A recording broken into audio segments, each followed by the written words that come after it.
Today we are reviewing the lecture unit 2026 on 37 और सच बताऊं तो आज का टॉपिक काफी स्पाइसी है।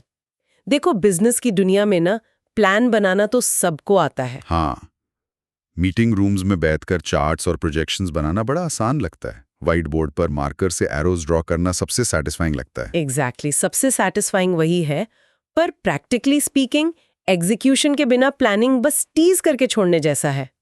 असली मजा तो ऑर्गेनाइजिंग में है यार। सही बात है, यही वो स्टेज है जहां बातें खत्म होती हैं। और बॉडी और रिसोर्सेज एक्चुअली, मेरा मतलब है, फिजिकली मूव होते हैं। बिल्कुल सही कहा। सिर्फ ख्याली पुलाव पकाने से प्रॉफिट नहीं आता और ना ही मार्केट कैप्चर होती है। एक सॉलिड फाउंडेशन चाहिए जहां सारी मशीनरी और लोग सीमलेसली फ्लो करें। कि एक सक्सेसफुल ऑर्गेनाइजेशन का स्ट्रक्चर आखिर खड़ा कैसे किया जाता है ताकि परफॉर्मेंस एकदम पीक पर आए। बिना किसी स्ट्रॉन्ग स्ट्रक्चर के सारे प्लान्स बस हवा में गायब हो जाते हैं। तो चलो moving on to the March 7 session. यहाँ सबसे पहले बात हुई थी बेसिक कॉन्सेप्ट ऑफ ऑर्गेनाइजिंग की, और प्रोफेसर ने लेक्चर में बड़ा क्लियर किया कि ऑर्गेनाइजिंग इसेंशियली एक ब्रिज का काम करता है। एक ब्रिज प्लानिंग और एग्जीक्यूशन के बीच में। हाँ वही, लेकिन इस ब्रिज को स्टेबल रखने के लिए एक कोर ट्रायड बताया गया था। मैं इस ट्रायड के बारे में थोड़ा और जानना चाहती हूँ। ये एक्चुअल में काम कैसे करता है? देखो, यहाँ सबसे हैरान करने वाली बात यह है कि ऑर्गेनाइजिंग कोई एब्स्ट्रैक्ट चीज नहीं है जिसे बस किताबों में लिख दिया जाए। ये एक कंटिन्यूअस बैलेंसिंग एक्ट है 3 मेन पिलर्स के बीच: अथॉरिटी, अकाउंटेबिलिटी और रिस्पॉन्सिबिलिटी। 3 पिलर्स। हाँ, और अगर इन तीनों में से एक भी पिलर हिला तो पूरा ऑर्गेनाइजेशनल स्ट्रक्चर किसी ताश के पत्तों के महल की तरह कोलैप्स हो जाता है। लेक्चर में इस ट्रायड पर बहुत हेवीली फोकस किया गया था क्योंकि यही डिफाइनिंग कैरेक्टरिस्टिक है एक फंक्शनल और स्ट्रॉन्ग स्ट्रक्चर की। भाई इस ट्रायड का बैलेंस बड़ा जरूरी है। अगर इसको थोड़ा प्रैक्टिकल और थोड़ा रॉ टर्म्स में समझें तो अथॉरिटी का मतलब है who is on top and dominating the situation, जिसके पास क्लियर डिसीजंस लेने की पावर है। सही पकड़ा। और रिस्पॉन्सिबिलिटी का मतलब है who is taking the physical load. Exactly, ground पर एक्चुअली एक्शन कौन कर रहा है और पसीना कौन बहा रहा है। और अकाउंटेबिलिटी का मतलब है कि जब फाइनल क्लाइमैक्स आएगा, जब एंड रिजल्ट सामने आएगा, तो तालियां किसको मिलेंगी और गालियां किसको पड़ेंगी। पर एक सेकंड के लिए सोचो, अगर ये बैलेंस बिगड़ जाए तो क्या होगा? बड़ा मेस हो जाएगा यार। वही तो, अगर किसी एग्जीक्यूटिव को बहुत सारी अथॉरिटी दे दी पर कोई अकाउंटेबिलिटी नहीं दी तो वो सीधा डिक्टेटर बन जाएगा, अपनी मर्जी चलाएगा, कंपनी का पैसा उड़ाएगा और कॉन्सिक्वेंसेस की फिक्र नहीं करेगा। और दूसरी तरफ अगर किसी बेचारे एम्प्लॉय को सारी रिस्पॉन्सिबिलिटी दे दी पर उसको एग्जीक्यूट करने की अथॉरिटी नहीं दी तो वो फ्रस्ट्रेट हो जाएगा। बिल्कुल, बिना पावर के किसी और का फिजिकल लोड उठाना इम्पॉसिबल है। दोनों ही सिचुएशंस में ऑर्गेनाइजेशन फेल होती है। पावर दिए किसी से टॉप लेवल परफॉर्मेंस एक्सपेक्ट करना is just unfair. Proper tools और पावर दोगे तभी तो सामने वाला डिलीवर करेगा, वरना बस मीटिंग रूम्स में लोग कंप्लेन ही करते रहेंगे कि एग्जीक्यूशन नहीं हो रहा। हाँ, और अगर ये बैलेंस इतना जरूरी है तो किसी भी कंपनी में इसको प्रैक्टिकली इंप्लीमेंट कैसे करते हैं? लेक्चर में बताया गया कि ये प्रोसेस एकदम साइंटिफिक और सिस्टमैटिक है। मतलब ऐसे ही रैंडम किसी को कोई भी काम नहीं पकड़ा सकते ना? नहीं, इसके 5 क्लियर स्टेप्स हैं। पहला स्टेप है आइडेंटिफाई द एक्टिविटीज। मैनेजर को पता तो हो कि ग्राउंड पर आखिर करना क्या है। पहले ग्राउंड रियलिटी पता होनी चाहिए। दूसरा स्टेप है उन एक्टिविटीज को ग्रुप करना बेस्ड ऑन सिमिलर रिसोर्सेज और स्किल्स, जिसे टेक्निकली डिपार्टमेंटेशन कहते हैं।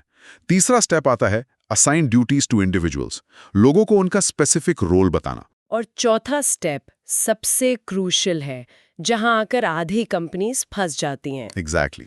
Delegate appropriate authority. Duties assign करने के बाद उतनी ही अप्रोप्रिएट अथॉरिटी डेलीगेट करनी पड़ती है। और पांचवा आखिरी स्टेप है एस्टैब्लिश रिपोर्टिंग रिलेशनशिप्स, ताकि सबको क्लियर हो कि उनकी चेन ऑफ कमांड क्या है और कौन किसको रिपोर्ट करेगा।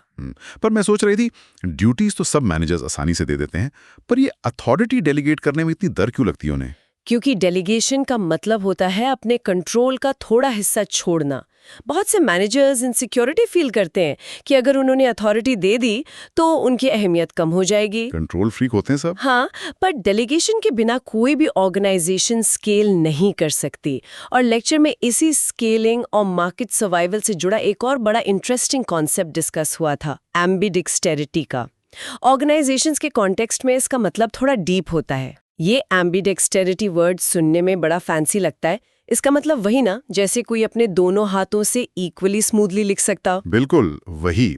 और कॉर्पोरेट दुनिया में इसका मतलब है ऑर्गेनाइजेशन की वो कैपेबिलिटी जहां वो दोनों हाथों का ऑप्टिमली यूज करें। एक साथ दोनों हाथ। हाँ, एक हाथ से अपने current day to day routine operations को एफिशिएंटली हैंडल करना, जिसे मैनेजमेंट की भाषा में एक्सप्लॉयटेशन कहते हैं, और दूसरे हाथ से नए चैलेंजेस, फ्यूचर टेक्नोलॉजीज और वाइल्ड अपॉर्चुनिटीज को एक्सप्लोर करना। ये कॉन्सेप्ट तो बड़ा रिलेटेबल है। बेसिकली दोनों हाथों का ऑप्टिमली यूज करना आना चाहिए। जो कंपनीज सिर्फ एक हाथ का यूज करती हैं, यानी सिर्फ करंट ऑपरेशंस पर और आज के प्रॉफिट्स पर ध्यान देती हैं, वो फ्यूचर में टोटली आउट ऑफ डेट हो जाती हैं। जैसे नोकिया या ब्लॉकबस्टर का हाल हुआ। हाँ, और दूसरी तरफ जो स्टार्टअप सिर्फ हवा में नए हाई और वाइल्ड आइडियाज एक्सप्लोर करते रहते हैं, उनका करंट बिजनेस थप्पड़ जाता है क्योंकि रेवेन्यू नहीं आता। दोनों काम एक साथ एक ही टाइम पर चलने चाहिए। इसी बैलेंस को बनाने के लिए स्ट्रक्चर डिजाइन करना इतना क्रिटिकल है। और इस सिस्टमैटिक प्रोसेस को और फ्लॉलेस बनाने के लिए लेक्चर में the 7 principles of organizing highlight किए गए थे। 7 प्रिंसिपल्स। ये प्रिंसिपल्स आसमान से नहीं टपके, ये एक एक्चुअल ब्लूप्रिंट की तरह काम करते हैं किसी भी नई या पुरानी कंपनी का फाउंडेशन रखते वक्त। तो चलो इस ब्लूप्रिंट को थोड़ा डिटेल में अनपैक करते हैं ताकि कॉन्सेप्ट एकदम क्लियर हो जाए। 7 प्रिंसिपल्स की एक लिस्ट बनाते हैं। सबसे पहले आता है यूनिटी ऑफ ऑब्जेक्टिव। फिर दूसरा है स्पेशलाइजेशन, जहां हर इंसान अपनी फील्ड का मास्टर होना चाहिए। तीसरा है स्पैन ऑफ कंट्रोल। चौथा प्रिंसिपल है स्केलर चेन। पांचवा वही अथॉरिटी एंड रिस्पॉन्सिबिलिटी का बैलेंस जो हमने अभी डिस्कस किया। छठा है फ्लेक्सिबिलिटी। और आखिरी प्रिंसिपल इन सभी के प्रॉपर इंटीग्रेशन के बारे में है। पर ऑनेस्टली इनमें से कुछ प्रिंसिपल्स नाम से क्लियर नहीं होते।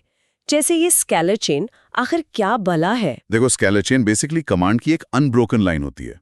किसी भी ऑर्गेनाइजेशन में टॉप बॉस जैसे सीईओ से लेके लोएस्ट ग्राउंड लेवल वर्कर तक एक क्लियर चेन ऑफ कमांड होनी चाहिए। मतलब कोई ब्रेक नहीं होना चाहिए लाइन में। हाँ, अगर ग्राउंड लेवल के किसी वर्कर को कोई टेक्निकल प्रॉब्लम है तो उसको परफेक्टली पता होना चाहिए कि उसका इमीडिएट बॉस कौन है और उसके इमीडिएट बॉस के ऊपर कौन है। अगर कोई वर्कर चेन तोड़कर सीधा सीईओ के कैबिन में चला जाए अपनी छोटी सी प्रॉब्लम लेके, तो ऑर्गेनाइजेशन में टोटल केओस क्रिएट हो जाएगा। ओ, तो ये बेसिकली हायरार्की की एक क्लियर इनविजिबल लाइन है। और ये छठा प्रिंसिपल फ्लेक्सिबिलिटी, इसका क्या सीन है?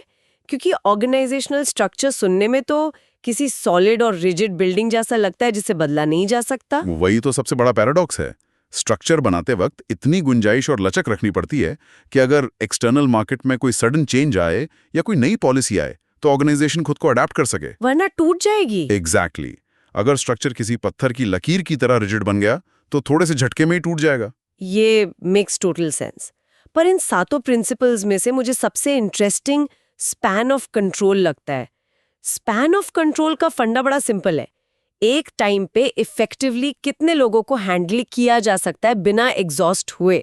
हाँ, मैनेजमेंट साइंस में ये काफी डीपली डिबेटेड टॉपिक रहता है। एक मैनेजर के डायरेक्ट और इमीडिएट सुपरविजन में कितने लोग होने चाहिए, इसका कोई फिक्स नंबर नहीं है। कोई मैजिक नंबर नहीं है मतलब। नहीं।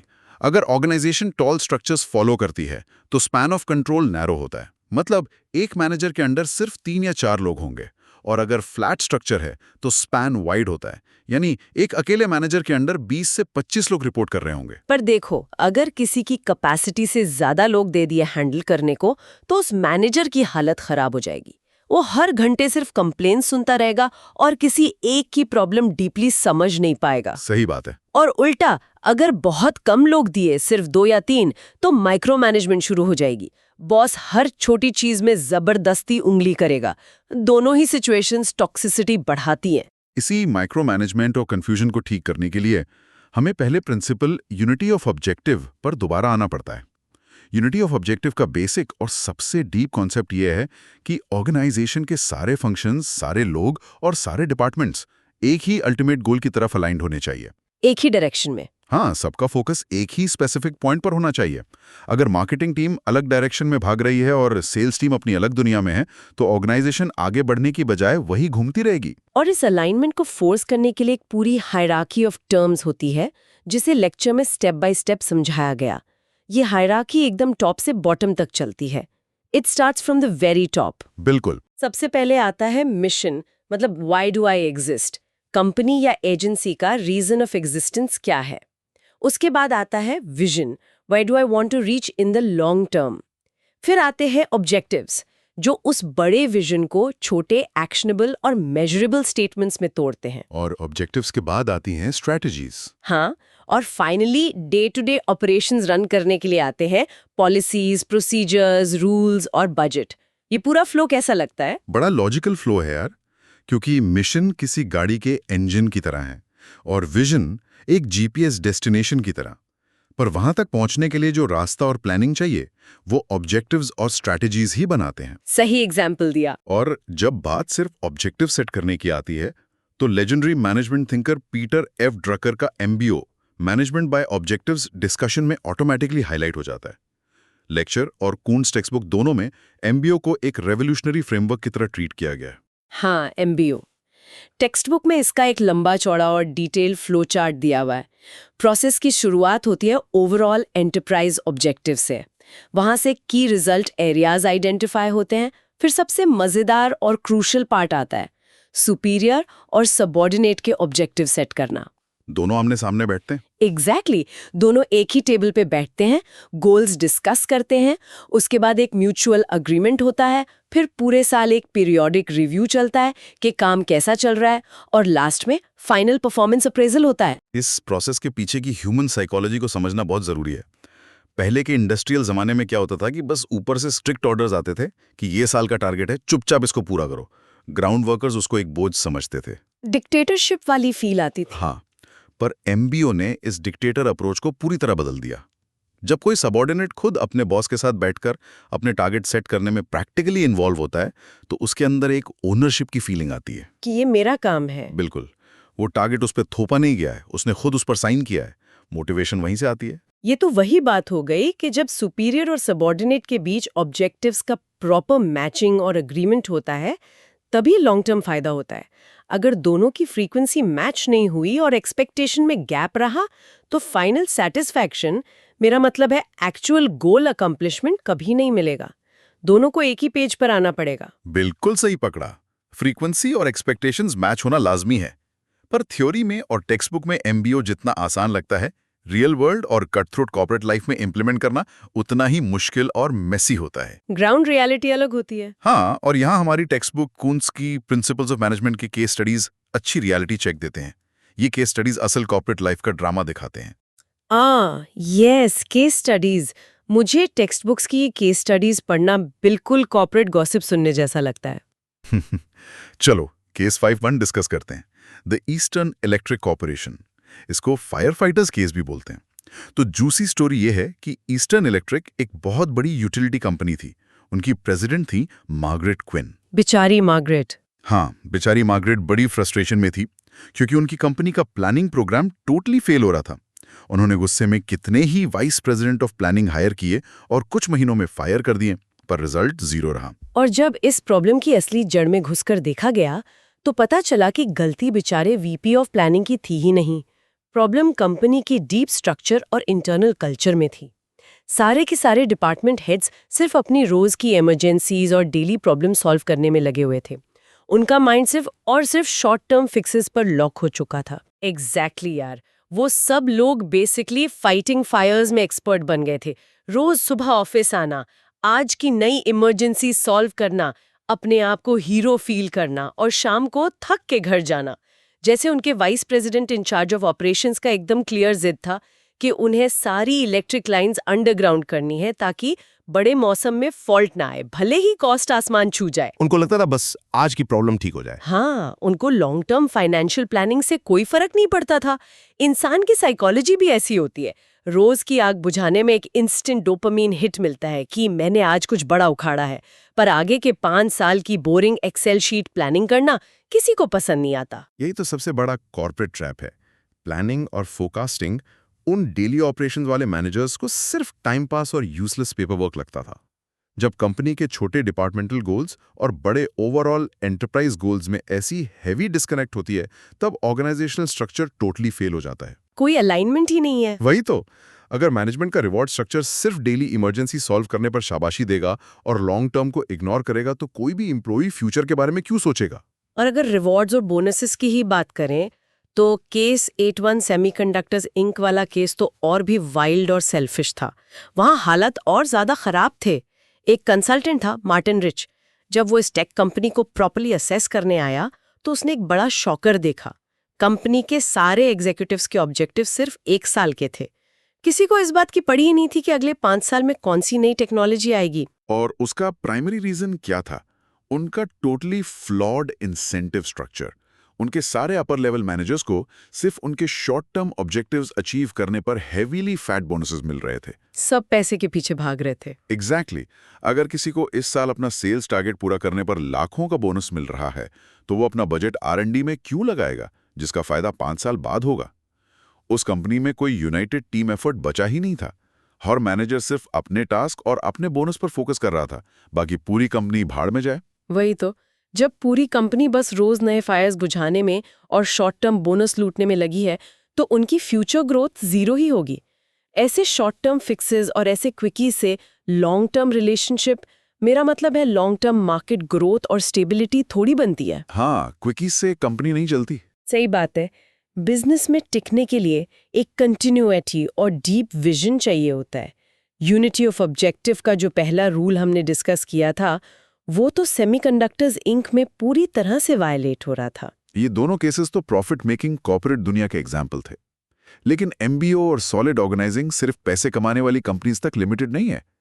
केस 61 मेट्रोपोलिस पुलिस डिपार्टमेंट का एग्जाम्पल ये पुराना मिथ बिल्कुल तोड़ देता है कि ऐसे स्ट्रक्चर्स सिर्फ प्राइवेट सेक्टर में चलते हैं। ओ, मेट्रोपोलिस पुलिस डिपार्टमेंट वाली केस स्टडी।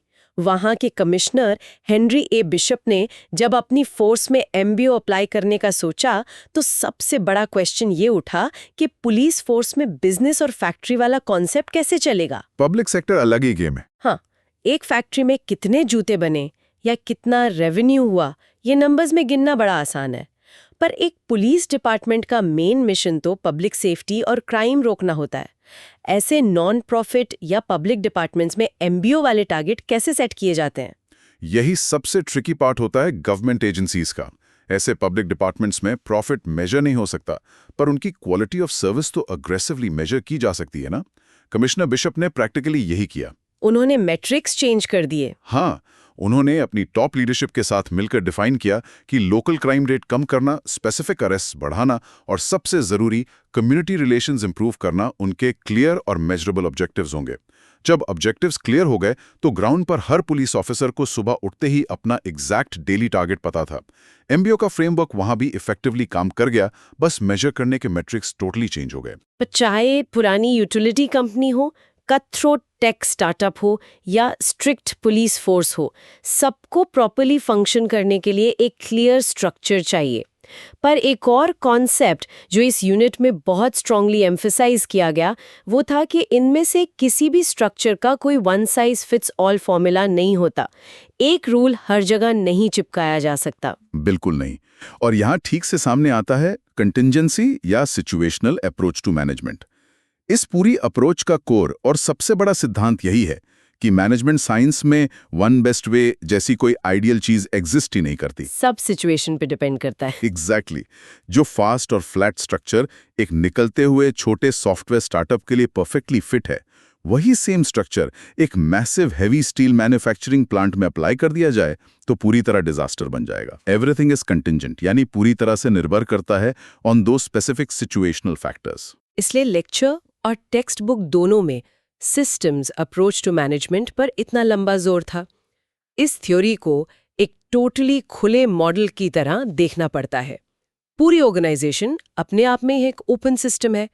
पहले बाहर से आते हैं इनपुट्स, जैसे कि ह्यूमन रिसोर्सेज, फ्रेश कैपिटल और मैनेजरियल नॉलेज। और उसके बाद क्या होता है? फिर आता है उसके अंदर का मैनेजरियल ट्रांसफॉर्मेशन प्रोसेस, जिसमें ये सारी प्लानिंग, ऑर्गेनाइजिंग, स्टाफिंग, लीडिंग और कंट्रोलिंग की चक्की घूमती है। और इस इंटेंस ग्राइंडिंग प्रोसेस के बाद फाइनली बाहर निकलते हैं आउटपुट्स, मतलब फाइनल प्रोडक्ट्स, सर्विसेज और सबसे जरूरी सैटिस्फैक्शंस। और सबसे क्रिटिकल बात यह है कि ये सिस्टम किसी वैक्यूम या हवा में नहीं झूल रहा। ये एक प्रॉपर ओपन सिस्टम है, जिसका मतलब है एक्सटर्नल एनवायरनमेंट के साथ लगातार और deep interaction. Global economy, political shifts, society की डिमांड्स और नई डिसरप्टिव टेक्नोलॉजी, ये सारे एक्सटर्नल फैक्टर्स डायरेक्ट इनपुट्स पर असर डालते हैं और आउटपुट्स वापस उसी सेम एनवायरनमेंट में जाते हैं। एवरीथिंग इज कनेक्टेड यार। एक सक्सेसफुल स्ट्रक्चर वही होता है जो अपने आप को किसी रिजिड बॉक्स के अंदर बंद करके ना रखे, बल्कि बाहर की वाइल्ड दुनिया के मुताबिक कॉन्स्टेंटली खुद को अडेप्ट कर सके। Few, so much deep theory, so much human psychology और इतने सारे प्रैक्टिकल बिजनेस केसेस। एक बार जल्दी से रैपिड फायर टेक्निकल रिकैप मार लेते हैं उन सभी लोगों के लिए जो इन कॉन्सेप्ट्स को अपने माइंड में लॉक करना चाहते हैं। हाँ, जल्दी से रिकैप करते हैं। हमने सेशन शुरू किया ऑर्गेनाइजिंग को एज अ ब्रिज समझकर। फिर हमने डिटेल में देखा द ट्रायड, अथॉरिटी, अकाउंटेबिलिटी और रिस्पॉन्सिबिलिटी का वो परफेक्ट और डेलिकेट बैलेंस। फिर सामने आया एम्बिडेक्स्ट्रिटी का नया कॉन्सेप्ट, जहां करंट ऑपरेशंस को संभालते हुए वाइल्ड फ्यूचर आइडियाज को एक साथ हैंडल करना सीखा। उसके बाद हमने ब्लूप्रिंट यानी द 7 प्रिंसिपल्स डीप डाइव किए, जिसमें स्पेशली स्पैन ऑफ कंट्रोल और स्केलर चेन को डीपली तोड़ा। फिर हायरार्की ऑफ टर्म्स को समझा, क्लियर टॉप लेवल मिशन से लेके ग्राउंड लेवल बजट तक। उसके बाद पीटर ड्रगर का आइकॉनिक एमबीओ प्रोसेस डिस्कस किया और उसकी ह्यूमन साइकोलॉजी समझी। उसके बाद हमने ईस्टर्न इलेक्ट्रिक सेमीकंडक्टर्स इंक और मेट्रोपोलिस पुलिस जैसी सॉलिड केस स्टडी से ये प्रूफ देखा कि बिना प्रॉपर अलाइनमेंट के क्या हैवी डिजास्टर हो सकता है। और फाइनली कंटिजेंसी मैनेजमेंट और सिस्टम्स अप्रोच से इस पूरे डिस्कशन को लॉजिकली टाई अप किया। एक परफेक्ट समरी बन गई। एक प्रैक्टिकल और जेन्युइन एडवाइस भी दे दूं। इस लेक्चर यूनिट में कोई फिजिकल लैब प्रैक्टिकल नहीं है जिसे वीडियो फॉर्मेट में देखना जरूरी हो। यहाँ स्क्रीन पर कोई माइक्रोस्कोप के नीचे सेल्स नहीं देख रहा और ना ही कोई केमिकल रिएक्शंस हो रहे हैं। ये सारा मैनेजमेंट का खेल, basically mental structuring, abstract role play और हाई लेवल पेपर वर्क का है। हाँ, सब दिमाग का खेल है। तो ऑडियो लेक्चर्स और रेफरेंस नोट्स पर फोकस करना पूरी तरह से काफी होगा। बस उन 3 केस स्टडीज को अपने दिमाग में एक मूवी की तरह विजुलाइज करते रहना। बड़ी एक्यूरेट ऑब्जर्वेशन है। मैनेजमेंट फंडामेंटली सिर्फ मशीन्स और स्प्रेडशीट्स के बारे में नहीं है। ये ह्यूमन डायनामिक्स और उनके मोटिवेशन को थ्योरी में समझने और फिर उन्हें अनप्रेडिक्टेबल रियलिटी में क्रिएटिवली अप्लाई करने के बारे में है। एब्सोल्युटली। तो इस भारी सेशन को एंड करने से पहले एक बड़ा डीप और प्रोवोकेटिव थॉट सबके लिए छोड़ते हैं, जिसके बारे में डेफिनेटली सोचना चाहिए। हमने इस डीप डाइव में इतनी डिटेल में सीखा कि एक परफेक्ट ऑर्गेनाइजेशनल स्ट्रक्चर अथॉरिटी और रिस्पॉन्सिबिलिटी को केयरफुली बैलेंस करता है और एक स्ट्रिक्ट हायरार्की मेंटेन करता है। पर जरा डीप लेवल पर सोचने वाली बात यह है कि जब आज का real external environment, rapid market shifts, disruptive tech जैसे एआई और वाइल्ड ग्लोबल पॉलिटिक्स इतना ज्यादा अनप्रेडिक्टेबल और फास्ट हो गया है, तो क्या एक टेक्स्ट बुक वाला rigid formal organizational structure actually ऐसी तूफानी में बचा सकता है, या फिर आने वाले टाइम में मॉडर्न कंपनीज को कंप्लीटली स्ट्रक्चरलेस या एकदम टोटली फ्लूइड होना पड़ेगा जिंदा रहने और सर्वाइव करने के लिए? Oh, that is a really heavy and complex one to chew on. Fluid structures in a constantly wild environment. Chalo, on that mind-bending thought, let's wrap this up. Keep organizing everything, keep balancing that crucial triad, और उन wild future opportunities के मजे लेते रहो.